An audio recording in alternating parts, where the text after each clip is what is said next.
New Litter Green, the patented cat box filler with natural chlorophyll, controls odor and absorbs like a sponge. I'm allowing a decent interval to pass so we can now talk. I guess the immigration issue was the thing, as you know, that changed your life and made your name probably better known throughout the world than it had been before that. And when you made a speech, as a result of which you were called a racist by many of your own papers and many in the States who reported it. And it's easy to see reading the speech why you could be called that. Do you understand why people call you a racist? It is one of the modern terms of abuse. Mm-hmm. And the term of abuse is the more effective, the less defined it is. Then you can throw it at anybody and anything.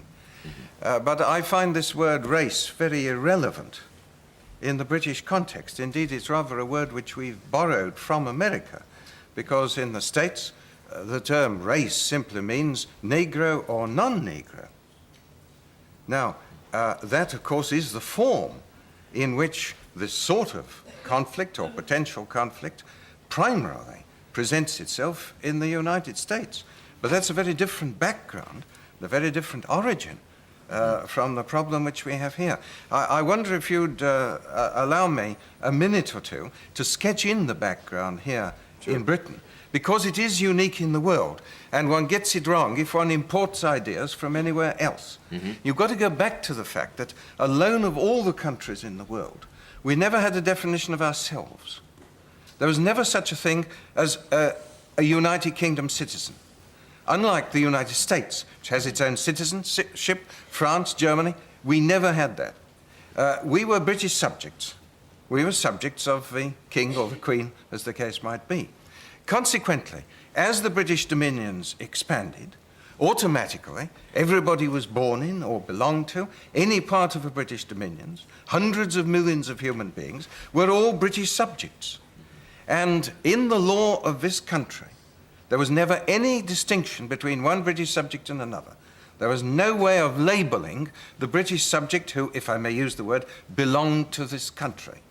Now, this was, had many advantages when Britain was the center of an empire.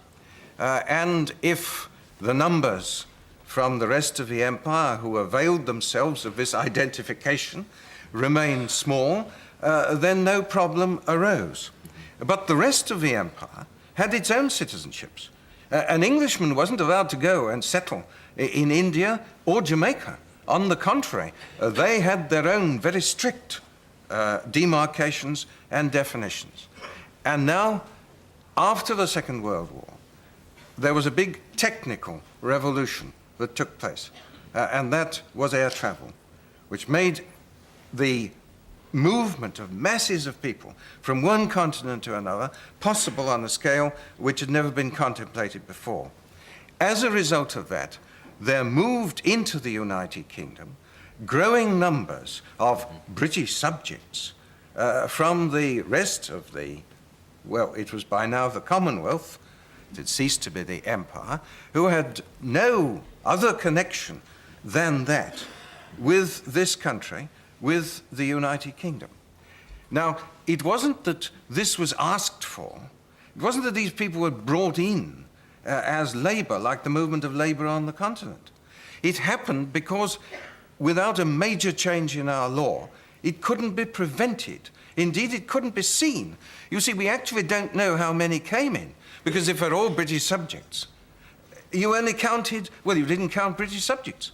And a Hong Kong Chinese, or a Pathan from the northwest frontier, or myself coming back from a weekend in Paris, we were all the same going through the port of entry or Heathrow Airport. Well, eventually reality breaks through.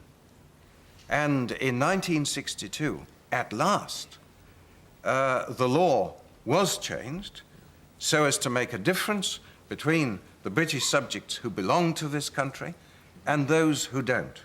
But by the time that that had happened, I'm simplifying, so large a number had already settled here, plus the inflow in the years after 1962, for reasons which I won't enter into, they are complicated, that we now know that unless some drastic change happens, large parts of many of our cities will, by the beginning of the next century, be occupied by a population which has nothing in common with the people of this country.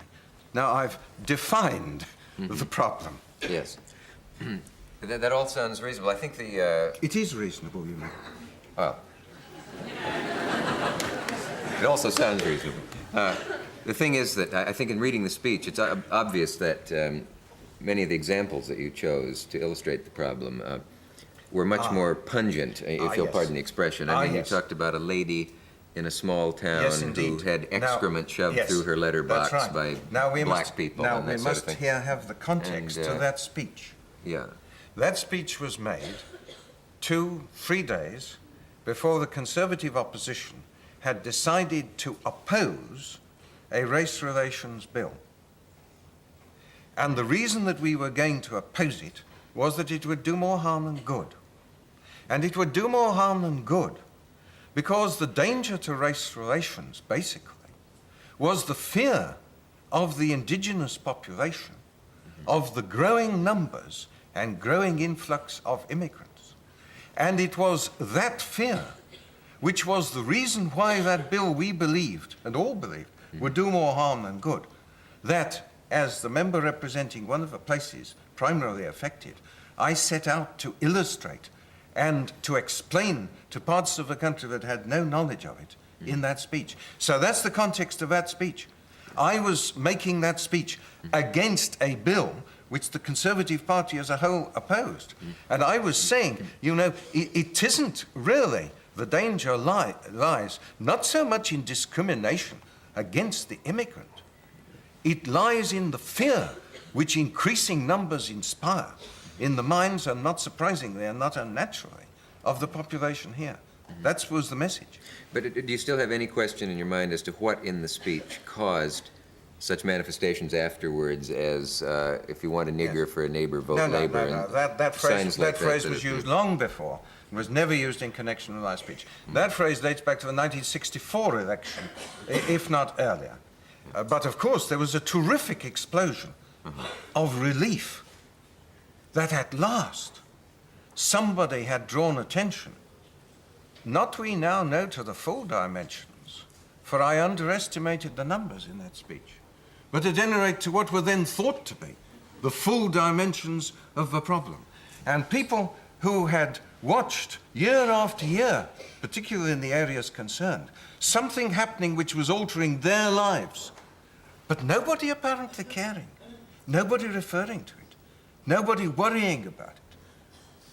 Perhaps Said, we can find... but at least somebody's spoken about it. Now we can face it.